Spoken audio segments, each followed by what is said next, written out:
Now we go to the more important type of validity, which is internal. So in order to evaluate the internal validity, you have to know the difference between extraneous variable and confounding variable. Any variable in a research study other than the specific variables being studied is an extraneous variable. So in any research we have thousands of extraneous variables that some of them we don't even think of. So for example, lighting, temperature, time of the day of the week, these are all extraneous variables that may or may not affect the results of our research. So these are extraneous variables. The second one is the confounding variable. Confounding variable is an extraneous variable that changes systematically along with the two variables being studied. Okay, so for example, there are, like I said, hundreds of extraneous variables involved in any kind of research, but some of those extraneous variables are very likely to affect the results of the research. So for example, if you're comparing control group and the experimental group, and one group is extremely hungry or extremely tired or it's working in an extremely dark room, probably that's going to affect the results of their performance. So now darkness becomes a confounding variable. The darkness or the lighting was extraneous variable in normal condition, but if there are some reasons that we believe that the darkness may affect the performance of students, then this variable, the darkness or the lighting, becomes a confounding variable. There are also some time-related variables, including number one, history. History means what happens between pre-test and post-test. Remember that when you do pre-test and post-test, you assume that the only thing that happened between pre-test and post-test was your treatment, but that's a wrong assumption. A lot of things may happen. For example, the students may get extra help from their parents, they may have tutors, they may start deciding to study, they may start working harder, they may get a better textbook. So there are so many things that happens between pre-test and post-test, and which we call them history.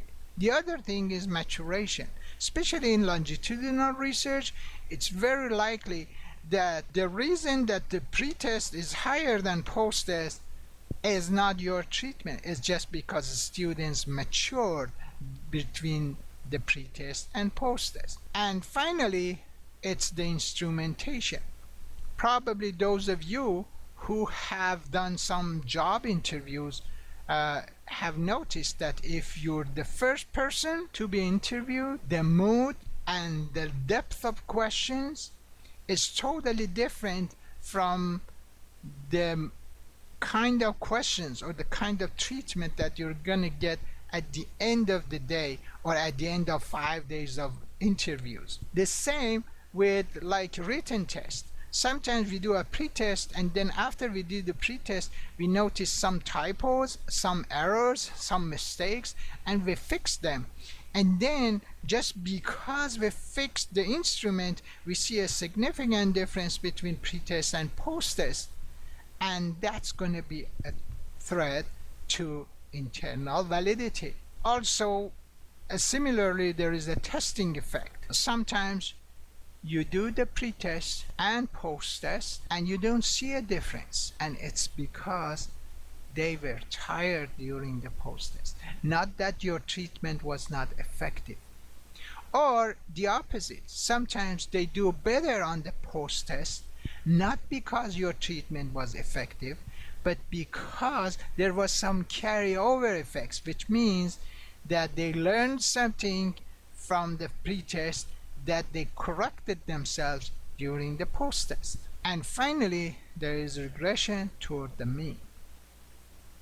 which means when we use extreme scores, the extreme scores on the second measure, it's going to be less extreme because of some random variations. For example, if I measure like 100 people's blood pressure, usually the range like is from 70 to like 180, and if I choose the higher ones, the extreme scores, like all students who have high blood pressure like over 150, and then I give them a treatment, and then I measure like a post-test blood pressure test. Even if I don't give them treatment, the second time the average blood pressure is going to be lower. Why? Because of just the normal random fluctuations. Our blood pressure changes during the day. So if we choose only who have high blood pressure because of random fluctuations, the second time it's going to be lower because they were at the peak during the pretest. So you got to remember about regression toward the mean when only when you're dealing with extreme scores. Also, we have some other threats that are involved when you're dealing with internal validity. One is compensatory equalization, the other one is compensation rivalry, resentful demoralization, and subjects morality. Let's see what are these threats. First, compensatory equalization. This happens when you're comparing two groups. One group is the experimental group that they have some special treatment, and the other group, because they're not getting this special treatment, the instructor or whoever is in charge of the second group, they do something to compensate for lack of having access to that treatment. For example, you have one group who has access to a science lab and the other one doesn't have access to science lab, and you want to compare these two groups. But the teacher realizing that they don't have access to science lab, they may go and get some computer simulation and have his students to work with the simulations, and then when you compare it, you don't see a difference, and then you may wrongfully conclude that having access to science lab was not effective. Compensation rivalry, that's the most probably known threats to internal validity, because it's also called known as John Henry effect, which happens when you're comparing one group with the other group, and the experimental group is getting some special treatment. The second group don't receive anything, but they do their best to be comparable with the experimental group. And finally, the exact opposite of compensation rivalry is resentful demoralization. That is when you compare experimental group with control group, and the experimental group is receiving something special, the other group is going to lose their motivation to work. And so you may think that your treatment is effective, forgetting about the fact that the other group was not even doing a normal performance. And also there are some threats to both internal and external validity, like experimental bias. When the experimenter or the researcher manipulates some factors in the research to prove his cause, demand characteristics and participants' reactivity.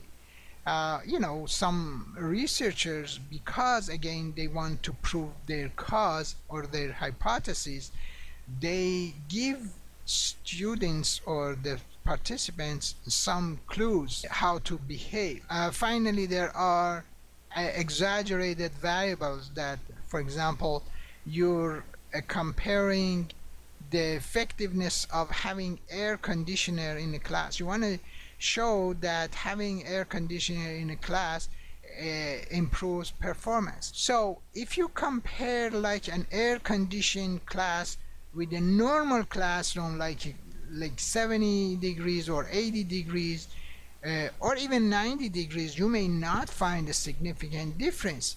But if the other group is like working under 120 degrees Fahrenheit, then definitely you're going to see a significant difference. But that doesn't mean that in a normal situation, having access to air conditioner is going to affect the performance of your students.